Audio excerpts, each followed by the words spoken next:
In 2003, a rainstorm did something that archaeologists have been trying to do for decades. Water pounded the base of an ancient pyramid at Teotihuacan, Mexico, for hours. It soaked through loose earth, washed away gravel and clay, and opened a hole in the ground that hadn't been there the day before. A sinkhole right at the foot of the pyramid of the Feathered Serpent. A Mexican archaeologist named Sergio Gomez Chavez heard about it. He got a rope, tied it to something solid, and lowered himself down into the dark. What he saw when his flashlight hit the walls made him freeze. Every surface was covered in thousands of tiny iron pyrite crystals. In the beam of a single flashlight, they caught the light and scattered it in every direction. The walls looked like a night sky, stars everywhere. And ahead of him, the tunnel went on and on, stretching more than 300 feet into the earth. It had been sealed shut with roughly 1,000 tons of stone. Nobody had set foot inside for close to 1,800 years. Over the years that followed, his team pulled out more than 100,000 objects. Things never before found anywhere in Mexico. Jade beads, mirrors of polished stone, rivers of liquid mercury pooling on the floor. And at the very end of the tunnel, a chamber flooded with water, where 4 small figurines carved from green stone stood facing east. 3 women and 1 small man. There was no body inside. No coffin, no bones of a king or a queen. So what was this place? And why would anyone seal it under millions of tons of rock permanently, with no intention of ever opening it again? We'll come back here. The answer, when it arrives, is darker than you'd guess. To understand what Sergio Gomez Chavez found at the bottom of that tunnel, we need to understand the city that built it, and that means facing a problem right away.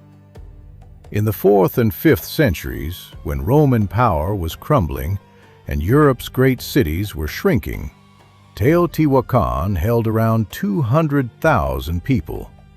Nothing in the Americas came close. Nothing in Europe either. Only Constantinople, on the other side of the world, could match it in size. And we don't know what it was called. The name Teotihuacan is not the city's real name. It's an Aztec word. The Aztecs didn't show up in this part of Mexico until 700 years after Teotihuacan had already been abandoned, already fallen to ruin. When they found it, the sheer size of the place left them staggered. Pyramids taller than anything they had ever tried to build. Avenues wider than any they had ever walked. Their conclusion was simple. Only the gods could have made this. They called the place the city where one becomes a god. And the name stuck because the real one was lost.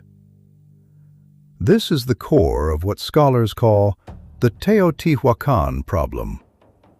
Here is a city of 200,000, a capital of trade and religion across an entire continent, and it left behind 0 written documents. We don't have a single inscription carved by the people who lived there. We don't know the name of a single ruler. We don't know what language they spoke. David Carballo, an archaeologist who has spent 18 years studying this city, has talked about swinging between awe at what it was and despair at how little we can prove. Without writing, without codices, scholars have to rebuild the entire civilization from what they can dig out of the ground. Bones, broken pottery, the layout of buildings, the chemistry of teeth. With the Aztecs, who came later, things are better. 2 documents in particular have given us most of what we know.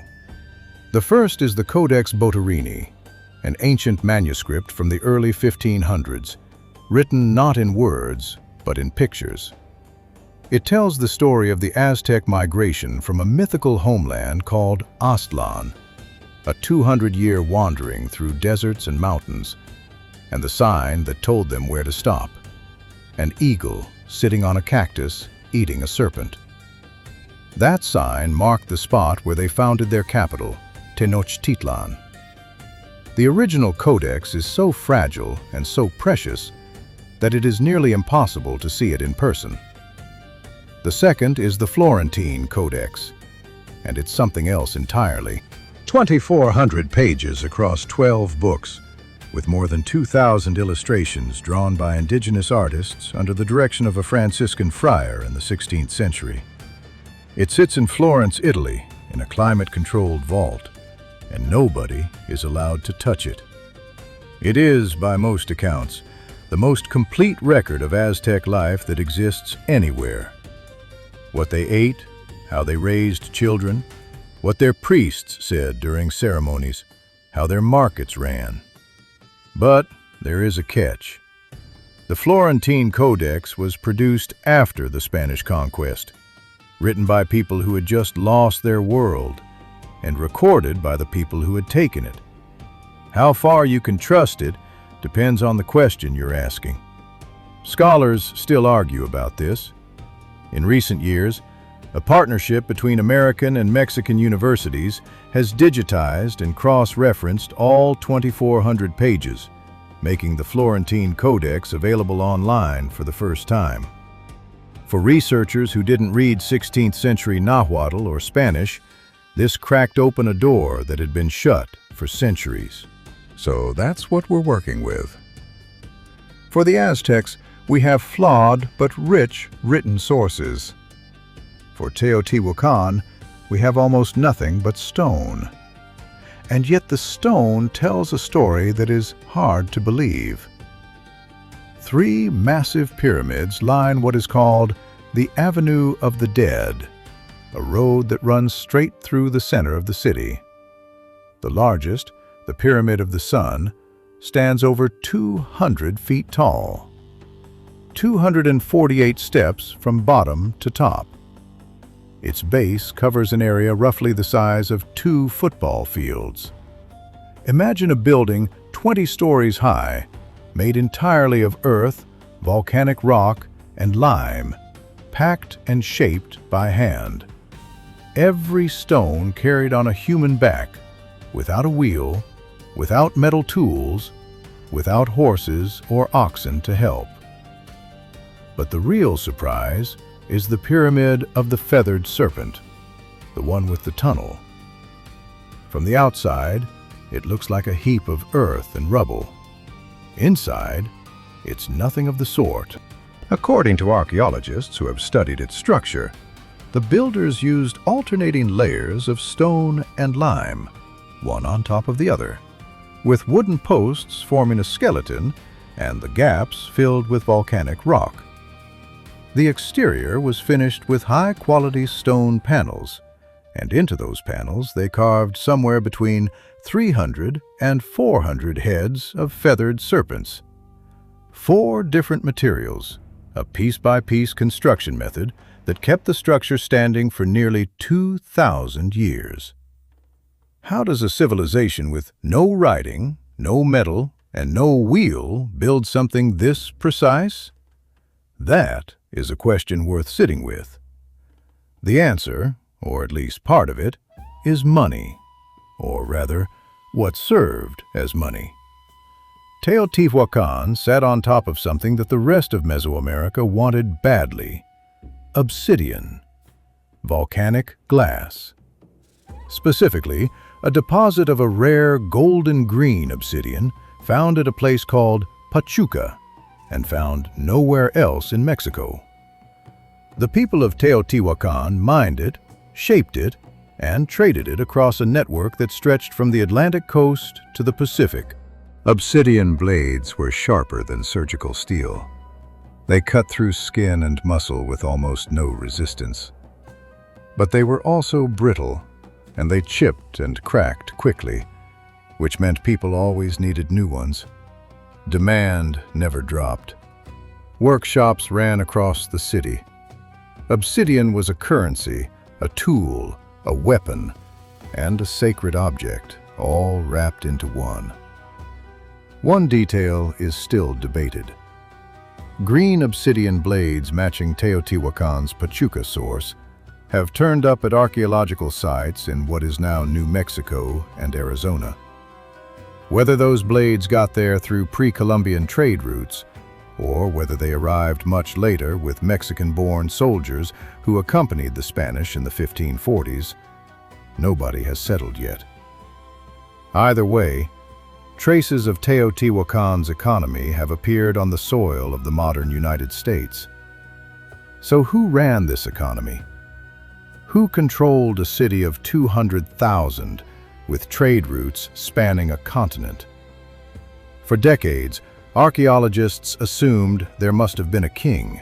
The Maya, who were Teotihuacan's neighbors and contemporaries, put their kings' faces on every wall. The Aztecs, who came later, had a clear ruler at the top, the Tlatoani, the one who speaks. Teotihuacan had nothing like that. Search the murals, the carvings, the pottery, the architecture. You'll find mythological scenes and pictures of everyday life, but a portrait of a ruler, a king, a queen? Nowhere. Julie Gazzola, an archaeologist who works on the site, thinks the jade figurines from under the pyramid hold a clue. Jade doesn't occur anywhere near Teotihuacan. It had to be imported from Guatemala, hundreds of miles to the south. That kind of luxury trade, she argues, points to a class of very wealthy merchants who held power through commerce, not through royal bloodlines. A city ruled by businessmen, a kind of corporate state operating roughly 2,000 years before the word corporation was ever coined. You'd expect a city built on trade to be a comfortable place, and for some, it was. The center of Teotihuacan held large, well-built houses finished in lime plaster and painted with wall paintings of birds, jaguars, and flowing water, reds, greens, blues. But move a few miles from the center, and the picture changes. Smaller houses, built from cheap materials, crammed together. Under the floors of these houses, archaeologists found children's graves. The bones showed signs of malnutrition. These children didn't get enough to eat. And among the burial goods of the poor, a strange detail. Tools made from human bones. Things like needles, polishing instruments, piercing tools. The people of Teotihuacan believed that the bones of the dead held a kind of mystic energy.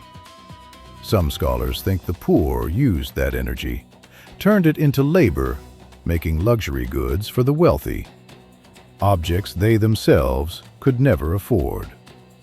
Money, trade, engineering marvels, a skyline of pyramids. On the surface, Teotihuacan looks almost like a modern city. But beneath that surface lay something else entirely. 260 human bodies walled into the foundation of the pyramid of the Feathered Serpent, their hands bound behind their backs. Some of them, the evidence suggests, were put into the ground while they were still breathing. Who were they, and why was this done? That's where we go next. Imagine you're standing inside the pyramid of the Feathered Serpent, deep in its foundation. The air is cool and still. Your flashlight moves across the floor and lands on 20 skeletons laid out in a careful pattern, arranged in a shape that clearly means something. Around them lie valuable objects, ornaments made of shell and greenstone, the kind of things only wealthy people owned. These 20 were placed here with respect, maybe even with honor. But turn your flashlight to the sides of the chamber, and the picture shifts. In long trenches cut into the earth, rows of 18 soldiers lie side by side, each wearing a necklace made from human jawbones. Behind them, rows of women. All of them placed here during the construction of this pyramid, sealed inside it like a message that was never meant to be read. An anthropologist named Saburo Sugiyama has spent years studying these bones. What he found was disturbing. Marks on the jawbones tell us how these people died. Some of the bodies had their hands tied behind their backs. And this is the detail that stays with you. Why would you tie the hands of someone who is already dead? You wouldn't. The ropes suggest that at least some of these people were put into the ground while they were still breathing. An estimated 200 to 260 people in total offered during the building of a single pyramid. About 140 of them have been found and documented.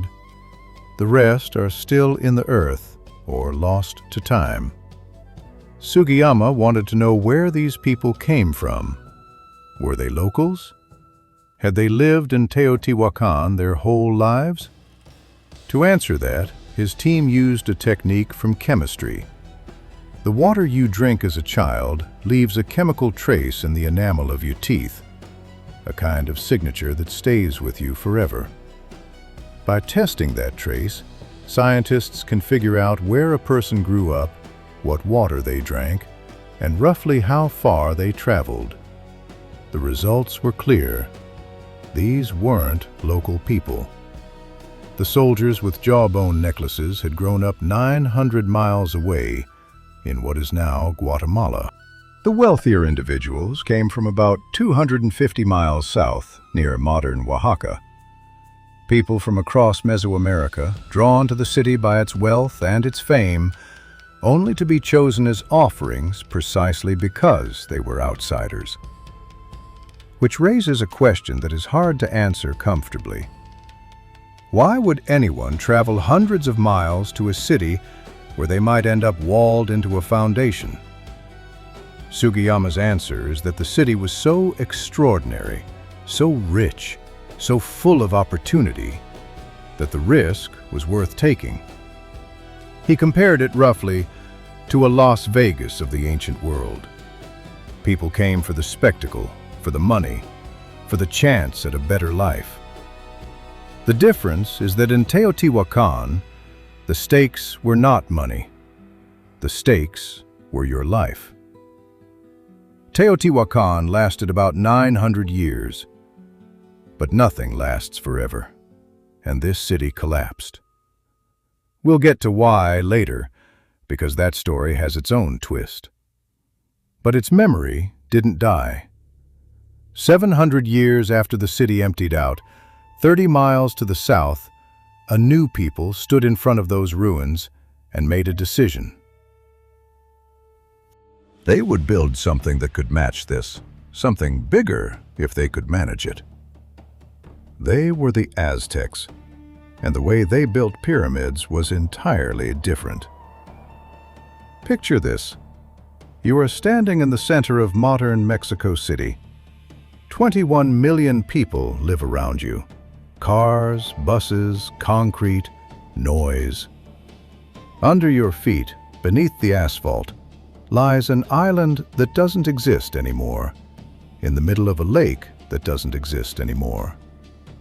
And right here, under the pavement, archaeologists have uncovered the ruins of Templo Mayor, the Great Pyramid at the heart of the Aztec Empire, an empire that controlled territory roughly the size of Great Britain. The Aztec capital, Tenochtitlan, was built on that vanished island. 200,000 people crammed onto 5 square miles of land surrounded by salt water, connected to the mainland by 3 long causeways of packed earth and stone. Canals ran between the houses like streets, and dikes held back the lake. When the first Spanish soldiers saw it, They called it the Venice of the New World, a city of canals. At the center of it all stood Templo Mayor, a pyramid 100 feet tall and 200 feet wide, with twin staircases leading up to 2 shrines at the top. But think about the engineering problem for a moment. You're on an island. The ground beneath you is soft lakebed mud, not rock. You have no metal tools. You have no wheels to move heavy loads. You have no horses, no oxen, no draft animals of any kind. How do you put a pyramid on top of that? The Aztecs solved it with wood and stone. First, they drove wooden pilings deep into the mud of the lakebed, the same way you drive fence posts into soft ground, except these went down far enough to reach something solid. This is the same principle that holds up the Angel of Independence monument in Mexico City today. That monument sits on deep pilings and hasn't moved. Meanwhile, modern buildings around it, built on shallow foundations, have sunk as much as 10 feet over the past century. The Aztecs figured out this engineering solution without a single textbook. For the pyramid itself, they used a volcanic stone called Tezontle, which is lightweight but strong. Quarrying a single block of Tezontle by hand with stone tools took about 4 hours of continuous work. Then that block had to be carried on a person's back, held in place with a strap across the forehead, at a minimum load of 90 pounds, often walking for several days. Thousands of porters made this journey. At the building site, the blocks were bonded together with a mortar made from crushed tezontle mixed with lime powder. The pyramid wasn't built all at once. It grew over time, in layers, like an onion. Each new ruler added a new shell over the old one, so the finished pyramid contained up to 7 separate construction phases, one inside the other. If you could slice it open, you'd see the whole history of the empire in cross-section. The small early shrine at the core, then larger and larger versions wrapping around it, each one grander than the last. Cities like New Orleans and Chicago would face the same challenge centuries later. How to build heavy structures on soft, waterlogged ground. American engineers solved it with steel pilings and modern concrete. The Aztecs solved the same problem with volcanic rock and observation, without a single theory or equation to guide them. Just generations of watching what sank and what held. The Aztecs didn't think of Templo Mayor as just a building. To them, it was a staircase between worlds, a place where the human and the divine met at the top. And the gods who lived at the top of those stairs, the Aztecs believed, were hungry. What they demanded, and what the Aztecs gave them, makes Teotihuacan's offerings look quiet by comparison. If you're finding this interesting, a like really helps this kind of content reach more people. And if you haven't yet, subscribing means you won't miss what comes next. Here's a question for you while we continue. Teotihuacan was a city where merchants, not kings, seem to have held power. Do you think a society run by business is more stable than one run by royalty, or less? Let me know in the comments. 2 gods lived at the top of Templo Mayor: Tlaloc, god of rain, and Huitzilopochtli, god of war and the sun. If Tlaloc turned his back on you, the rains didn't come, the crops failed, and the cities starved. Huitzilopochtli was different. He was the tribal god of the Aztecs themselves. His story goes like this. His mother, Coatlicue, becomes pregnant in a way that nobody can explain. Her 400 sons are so enraged by this that they plot against her, But Huitzilopochtli is born from her body fully armed, fully grown. He defeats all 400 brothers. They become the stars. He destroys his own sister and casts her from the top of the sacred mountain. And he becomes the sun.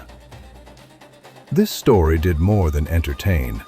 Scholars think it's a coded account of how the Aztecs dealt with the first serious challenge to their power, wrapped in the language of gods and battles so that it could be told and retold for generations. And the pyramid itself was a copy of that sacred mountain, rebuilt in stone, so that the victory could be performed again every time the priests climbed the stairs.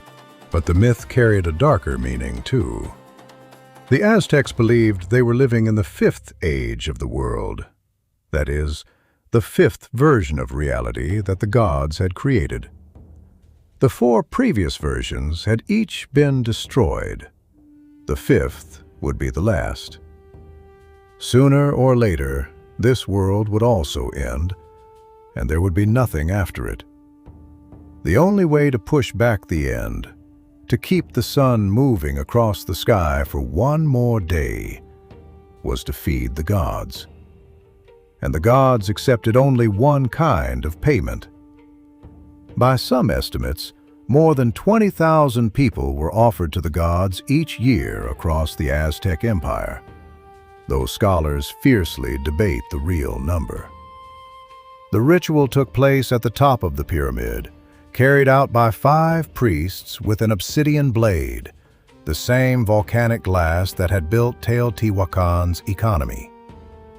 What was taken from the body was offered to the sun. Afterward, the skulls were placed on wooden rods and put on display in the plaza in front of Templo Mayor. These skull displays were called Xochimilco, and archaeologists have found the remains of them in the excavations. For a long time, the Spanish accounts of these displays were treated with doubt. Hernán Cortés's soldiers wrote letters home describing towers of skulls cemented together, and Spanish officials, and later American readers, dismissed the accounts as war propaganda, stories made up to justify the conquest. It wasn't until 2015 that archaeologists working in the center of Mexico City uncovered an actual Xochimilco, a tower of more than 600 skulls, men, women, and children, cemented together with lime. The discovery was covered in newspapers and magazines around the world, and it forced people to sit with a question that doesn't have a comfortable answer. How do you hold genuine respect for what a civilization built, while also looking at what it did? The warriors who captured the people for these offerings were themselves a kind of elite. The Eagle Warriors and the Jaguar Warriors came from noble families. Their sons trained from a young age, wearing eagle-shaped helmets and carrying shields covered in feathers. Their main weapon was the atlatl, a spear-throwing device that was designed not to end a fight on the spot, but to stun. The goal was to take prisoners alive and bring them back to the city for the rituals. When a young warrior was ready to join their ranks, the initiation took place inside the temple. He made an offering from his own body to the gods through an opening in the altar floor. This was the empire that the pyramids held up, a world where the boundary between the sacred and the terrible ran through the same stone. Now rewind, 700 years before the Aztecs, before any of this existed. Teotihuacan, the 7th century. The city is still standing. The great buildings downtown still wear their original plaster, white walls with red and green patterns, the kind of work that took painters weeks to finish. But if you look carefully at the corners of these walls, you can see something else. Black soot marks. David Carballo, the same archaeologist we met earlier, found evidence of fire on almost every building in the city center. Massive wooden pillars that once held up rooftops had burned down to thick layers of ash and charcoal. And here's what made the evidence so telling. The fires didn't break out in one place and spread. They started at the same time in many different buildings. That means somebody planned this. The burning was organized. Even more telling is what didn't burn. On the outskirts of the city, in the neighborhoods where the workers and the poor lived, there was no fire damage at all. Every building that was set on fire was a ceremonial building or a government building in the city center, the places where the merchant class held their power. The homes of ordinary people were left untouched. This wasn't an army breaking through the walls. There was no outside invasion. Carballo believes this was the city turning on itself. The people who had lived in those cramped houses on the edges of the city, who had buried their malnourished children under the floors, who had spent their lives making luxury goods they could never afford. These people, Carballo argues, rose up and burned the center of their own city to the ground. After the ruling class was gone, the city lost its organizing force. Within a few generations, Teotihuacan was empty. Teotihuacan fell from the inside. The Aztecs fell from the outside. In 1519, a Spanish officer named Hernán Cortés arrived on the coast of Mexico with about 500 soldiers. The Aztecs saw what they described as towers on the sea, ships the likes of which they had never seen. The Spanish carried firearms that the Aztecs compared to lightning and thunder.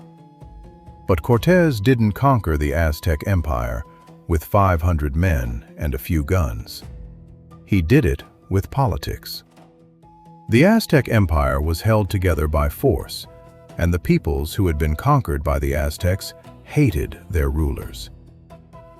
Cortés talked to those peoples, promised them freedom, and persuaded them to fight on his side. The Aztecs offered gold to stop the war. The Spanish took the gold and kept going. What followed was a catastrophe that unfolded in stages. The Spanish seized the Aztec ruler Montezuma and held him prisoner in his own palace.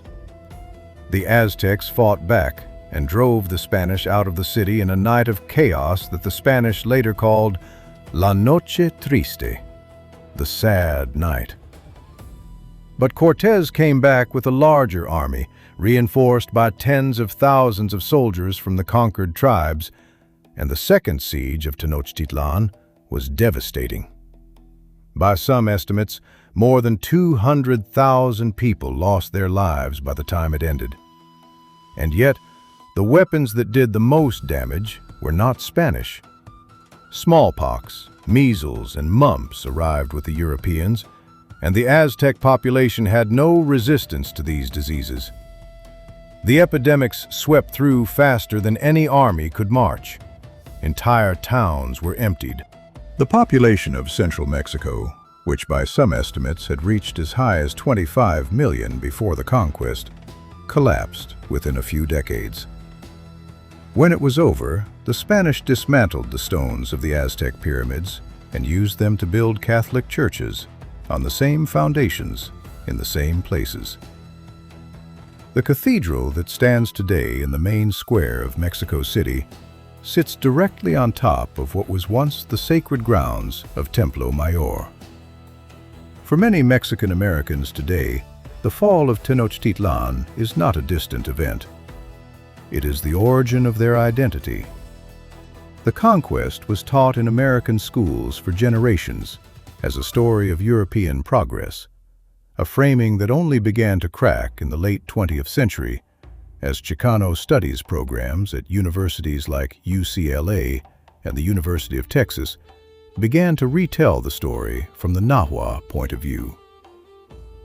Two civilizations, two collapses, one destroyed by its own workers, the other destroyed by outsiders who were helped by the people that empire had conquered. In both cases, the pyramids survived. The people didn't. Now, do you remember the tunnel? The pyrite crystals that looked like stars, the rivers of Mercury, the 4 figurines of green stone, 3 women and 1 man, standing in a flooded chamber at the end of a passage that had been sealed shut for close to 1,800 years. Sergio Gomez Chavez spent 10 years pulling 1,000 tons of earth out of that tunnel to reach the end. And now, after everything we've talked about, the meaning of what he found becomes clear. Both the Aztecs and the builders of Teotihuacan believed in 3 layers of reality. There was the celestial world above, the world of the stars and the gods. There was our world, the surface, where people lived and worked and died. And below everything, there was the lower world, the most important of the 3. The lower world was made of water. It was the place where all life began. The last chamber of the tunnel was flooded, an underground lake built by hand deep beneath the pyramid. This wasn't an accident of groundwater. The builders made it this way on purpose. They created a replica of the lower world, the birthplace of everything. The pyrite crystals on the walls were the starry sky of that underworld. The mercury on the floor was its sacred water. The 4 figurines were the largest offering ever discovered in Mesoamerica, placed at the point where, in the belief of the people who built this, the boundary between our reality and the source of all life was thinnest. This was not a tomb. There was nobody buried here.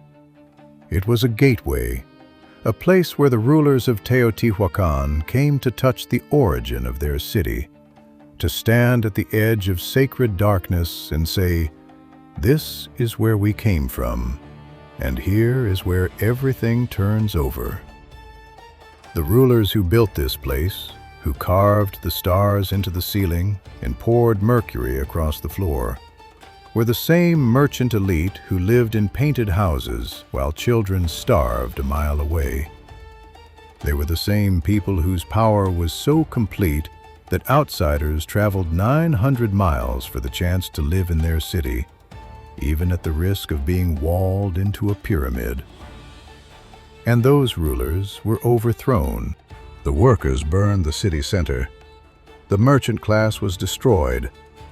But the people who had won, scholars believe, did something more.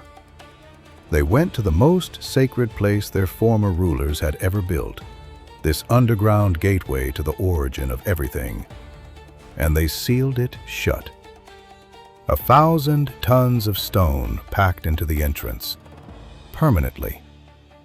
They took power, yes, but they went further. They buried the idea of the city that power had built. They weren't trying to protect what was inside. They were trying to erase it. And those 1,000 tons of stone stayed in place for 18 centuries, until a rainstorm in 2003 washed away enough dirt to show the world what was underneath. 2 civilizations, 700 years apart. One was a city of merchants who got rich on obsidian. The other was a warrior empire that built its capital on an island in the middle of a salt lake and fed its people with floating gardens and aqueducts. Neither had metal tools, wheeled carts, or animals strong enough to pull a load. And both, somehow, built cities that matched the largest in the old world. Both fell, but something did survive. Teotihuacan still stands. About 1.5 million tourists walk through it every year and climb the Pyramid of the Sun. Less than 5% of the city has been excavated. The rest is still underground, waiting. The Aztec legacy is woven into every corner of Mexico City. The main avenues of the modern capital follow roads that the Aztecs laid 700 years ago. The eagle sitting on a cactus with a serpent in its mouth, the sign that told the Aztecs where to build their city, is now the symbol on Mexico's flag. You see it on coins, on government buildings, on the jerseys of the national football team. And in Xochimilco, on the southern edge of Mexico City, something quieter has survived. The chinampas, that is, the floating gardens that the Aztecs built on the lake to grow food, are still there. Families still farm them, still pass the technique from one generation to the next, the way it has been done since before the Spanish arrived. It is one of the few places where you can see the old world still breathing inside the new one. Sergio Gomez Chavez has spent 30 years digging under the pyramids of Teotihuacan. 30 years, and the work is far from finished. Under Mexico City itself lies an entire Aztec city that nobody can fully reach, because you'd have to tear down modern buildings to get to it. Every time workers dig a new subway tunnel or lay a new water pipe, they find something. A carved stone, a wall, a piece of pottery that hasn't been touched in 500 years. The city beneath the city keeps talking. For the roughly 37 million Mexican Americans living in the United States, these pyramids are not ruins in a foreign country. They are part of a family story. The eagle and the serpent show up at quinceañeras in East Los Angeles and on murals in San Antonio. Chicano Park in San Diego is covered in monumental paintings of Aztec warriors and gods, painted there by the community itself.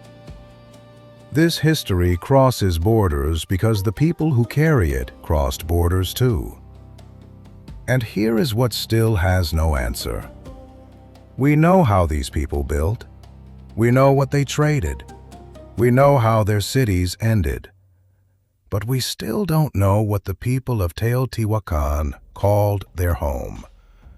We don't know the name of a single person who ruled there.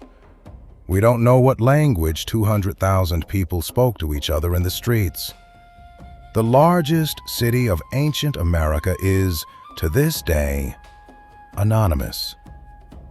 200,000 people lived, worked, prayed, raised children, quarreled with their neighbors, and died in this city over the course of 9 centuries.